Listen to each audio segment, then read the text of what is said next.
গুৰেশ্বৰত block কংগ্ৰেছৰ নিৰ্বাচনী সভাত উপস্থিত প্ৰদেশ কংগ্ৰেছৰ প্ৰাক্তন সভাপতি ভূপেন বৰা, দলৰ বিধায়িকা নন্দিতা দাস আৰু প্ৰাক্তন বিধায়ক ৰাজু চাপু। সভাত উপস্থিত থাকি ভূপেন বৰাই গুৰেশ্বৰ সমষ্টিৰ কংগ্ৰেছৰ মনোনীত প্ৰাৰ্থী ভৱেন্দ্ৰ নাথ স্বৰ্গীয়াৰীৰ হৈ নিৰ্বাচনী প্ৰচাৰ চলায়। সভাৰ অন্তত সংবাদ মাধ্যমৰ আগত ভূপেন বৰাই কয় যে বিজেপি RSSে BTRৰ বিৰুদ্ধে সাংঘাতিক ষড়যন্ত্ৰ কৰি আছে। বিজেপিয়ে ট্ৰেক্টৰত উঠি কান্ধত নাঙল লৈ BTRত প্ৰৱেশ কৰিব বিচাৰিছে। যদি বিজেপিয়ে UPPL BPFৰ গাৰ আঁৰলৈ BTRত প্ৰৱেশ কৰে, BTRত যদি পদুম ফুলি মাটি শিপায় তেন্তে BTRৰ মাটিও ফাটিব, সমাজো ফাটিব বুলি মন্তব্য প্ৰকাশ কৰে ভূপেন বৰাই। লগতে SITয়ে ৩৬ জন লোকক জেৰা চলোৱা সন্দৰ্ভতো প্ৰতিক্ৰিয়া প্ৰকাশ কৰে কংগ্ৰেছ নেতাগৰাকীয়ে। BTRলৈ অহা টকা হাগ্ৰামা মহিলাৰী আৰু প্ৰমোদ বড়োই মুখ্যমন্ত্ৰীৰ লগত ভগাই খোৱা প্ৰসংগ সন্দৰ্ভতো মন্তব্য প্ৰকাশ কৰে ভূপেন বৰাই। এতিয়ালৈকে SIT সম্পৰ্কত মই যেটো বুজি আছো, এই চৰকাৰখনৰ যেটো অকমন্যতা, বিজেপি চৰকাৰখনৰ যেটো ব্যৰ্থতা, বিজেপি চৰকাৰৰ যেটো সিন্ডিকেট ৰাজ আৰু দুৰ্নীতি, অপশাসন, সেই কথাবিলাক ঢাকি ৰাখিবৰ কাৰণে যেনেকৈ কিতাপৰ ওপৰত এটা বেটুপাত থাকে, তেওঁলোকে SITটো এটা বেটুপাত হিচাপে ব্যৱহাৰ কৰিব বিচাৰিছে। 10 তাৰিখে গোটেই অসমৰ ৰাইজে ভাবিছিল যে কালি যেনেকৈ ভূমিকম্প হৈছিলে তেনেকুৱা ডাঙৰ কিবা ভূমিকম্প এটা হ'ব। তাৰপিছত মুখ্যমন্ত্ৰী ডাঙৰীয়াই কি ক'লে যে ৰাইজৰ আদালতত বিচাৰ হ'ব। ঠিক আছে, ৰাইজৰ আদালতত যি বিচাৰ হ'ব, মুখ্যমন্ত্ৰীয়েও বাট চাওক, আমিও বাট চাওঁ। কিন্তু আচল কথাটো হৈছে যে চৰকাৰখনৰ যিখিনি ব্যৰ্থতা, আজি আপোনালোকে জানে যে অসমত 34,36,000 পঞ্জীভূত নিবনুৱা আছে। এতিয়া SITৰ কথাত এই নিবনুৱাসকলৰ ভাগ্যটো তল পৰি গ'ল। আজিলৈকে চাহ শ্ৰমিকৰ মজুৰি বৃদ্ধি নহ'ল। SITয়ে কথাটো তল পেলাই ৰাখিছে। 6 জনগোষ্ঠী আন্দোলন SITয়ে তল পেলাই ৰাখিছে। আপোনালোকে দেখি আছে কথাটো কি ধৰণে অত্যন্ত কৌশলগতভাৱে আচল সমস্যাবিলাকক তল পেলাই ৰাখিবৰ কাৰণে এখন ঢাল মুখ্যমন্ত্ৰীয়ে ব্যৱহাৰ কৰি আছে, য'ত আমাৰ অসমৰ কিছু সংবাদ মাধ্যমো আৰু আমি কিছু ব্যক্তিও ব্যৱহৃত হৈ আছো। ধন্যবাদ। আসনৰ কথাটো মই এতিয়া প্ৰথম আজি অলপ দেৰি আগতে আহি গুৰেশ্বৰ পাইছোঁ। গুৰেশ্বৰত আপোনালোকে দেখিছে মোক যেটো কৈছিলে মিটিংখন এনেকুৱা হ'ব, তাতকৈ মই মিটিংখন ভাল দেখিছোঁ। আৰু আমাৰ যিগৰাকী প্ৰাৰ্থী ভৱেন্দ্ৰ নাথ স্বৰ্গীয়াৰী ডাঙৰীয়া, তেওঁৰ প্ৰতি ৰাইজৰ যেটো মৰম দেখিছোঁ, গুৰেশ্বৰত মই অত্যন্ত আশাবাদী। বাকী লাহে লাহে গম পাই থাকিম, আপোনালোকক কৈ থাকিম। ৰঞ্জিতা ডাঙৰীয়া কৈছে সুস্মিতা দেৱ বাইদেউ কংগ্ৰেছত থাকোঁতে বাঙালীসকলক সুৰক্ষা প্ৰদান কৰিব নোৱাৰিলে। চাওক, বঙালীসকলৰ কাৰণে বিজেপিয়ে কি কৰিছে এখন শ্বেতপত্ৰ উলিয়াওকচোন।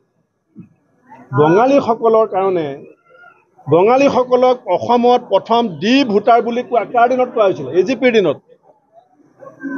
বঙালীসকলক ভোটাৰ লিষ্টত ভৰাইছিলে অসম গণ পৰিষদে।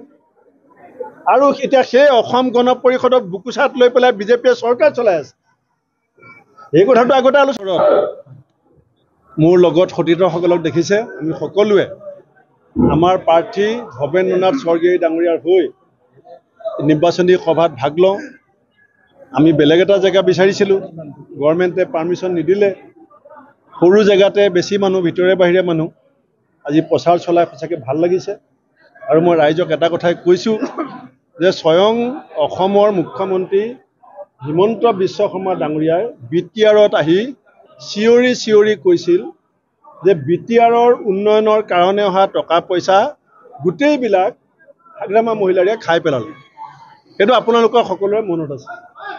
আৰু হাগ্ৰামা মহিলাৰী ডাঙৰীয়াই কৈছিল যে BTRলৈ অহা টকা তেওঁ খোৱাটো সঁচা, কিন্তু অকলে খোৱা নাই, হিমন্ত বিশ্ব শৰ্মা ডাঙৰীয়াৰ সৈতে ভগাই পেলাই খাইছিলোঁ বুলি কৈছিলে।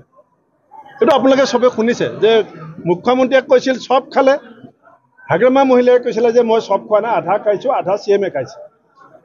আৰু প্ৰমোদ বড়ো ডাঙৰীয়াক যেতিয়া হাগ্ৰামা মহিলা ডাঙৰীয়াই কৈছিল যে প্ৰমোদ বড়োৱে বহুত দুৰ্নীতি কৰিছে, তেতিয়া প্ৰমোদ বড়ো ডাঙৰীয়াই কৈছিল যে হয় মই দুৰ্নীতি কৰিছোঁ, হয় মই পইচা খাইছোঁ, কিন্তু হাগ্ৰামা মহিলাৰী ডাঙৰীয়া সমান খাব পৰা নাই।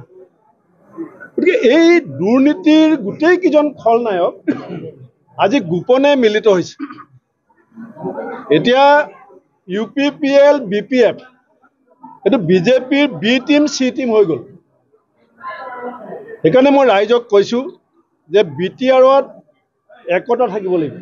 সকলো জাতি জনগোষ্ঠী ধৰ্ম সম্প্ৰদায় উপজাতিৰ মাজত বিটিআৰত একতা নিশ্চিত কৰিবলৈ হ'লে সম্প্ৰীতি আমি নিশ্চিত কৰিব লাগিব আৰু সেই কামৰ দায়িত্ব আমি কংগ্ৰেছ দলে ল'ব বিচাৰিছোঁ যোৱা 2024 লোকসভা নিৰ্বাচনত আমি দৰং ওদালগুৰি কুকুৰাঝাৰ মিলাই প্ৰায় 2.5 লাখ ভোট পাইছোঁ অৰ্থাৎ আজিৰ প্ৰায় এবছৰ আগত বিটিআৰবাসীয়ে আমি প্ৰথম যেতিয়া ইলেকশ্যন খেলিছিলোঁ যেতিয়া মই সভাপতি আছিলোঁ তেতিয়া আমাক 2.5 লাখ মানুহে ভোট দিছে সেই 2.5 লাখ ৰাইজক মই এটা আহ্বান জনাইছোঁ যে আপোনালোক সকলোৱে বিটিআৰৰ শান্তি সম্প্ৰীতিৰ স্বাৰ্থত আৰু যিসকলে নিজেই আপুনি স্বীকাৰ কৰিছিলে যে মই খাইছোঁ কোনোবাই আধা খাইছে কোনোবাই মোতকৈ বেছি খাইছে সেইসকলক অহা 22 তাৰিখে বিদায় দিয়ক আৰু 2026 অসমত যেতিয়া কংগ্ৰেছ চৰকাৰ হ'ব এই বিটিআৰৰ উন্নয়ন আৰু দীৰ্ঘদিনীয়া যিখিনি অসমাধিত কাম সেইখিনি আমি সমাধানৰ দায়িত্ব গ্ৰহণ কৰিম ধন্যবাদ বিটিআৰৰ বিৰুদ্ধে সাংঘাতিক ষড়যন্ত্ৰ হৈ আছে বিজেপি RSS জানে যে ডাইৰেক্টলি ইয়াত প্ৰৱেশ কৰাটো সহজ নহ'ব বিটিআৰৰ মানুহৰ মাজত যিটো একতা আৰু সম্প্ৰীতি আছে যেতিয়ালৈকে বিটিআৰৰ মানুহখিনি ধৰ্মনিৰপেক্ষ চৰিত্ৰ থাকিব একতা আৰু সম্প্ৰীতি থাকিব বিজেপি ইয়াত পোনপটীয়াকৈ প্ৰৱেশ কৰাটো সহজ নহয় সেইকাৰণে বিজেপিয়ে ট্ৰেক্টৰৰ পিঠিত উঠি কান্ধত নাঙল লৈ বিটিআৰত সোমাব বিচাৰিছে আৰু যদি বিজেপি UPPL আৰু BPFৰ গাৰ আঁৰ লৈ পেলাই যদি ইয়াত প্ৰৱেশ কৰে আৰু কুদুম ফুলৰ শিপা যদি বিটিআৰত ফুলিবলৈ হয় ইয়াৰ মাটিও ফাটিব ইয়াৰ সমাজো ফাটিব অন্যান্য বা বাতৰিৰ বাবে চাই থাকিব নিউজ ডেস্ক ৰিপৰ্ট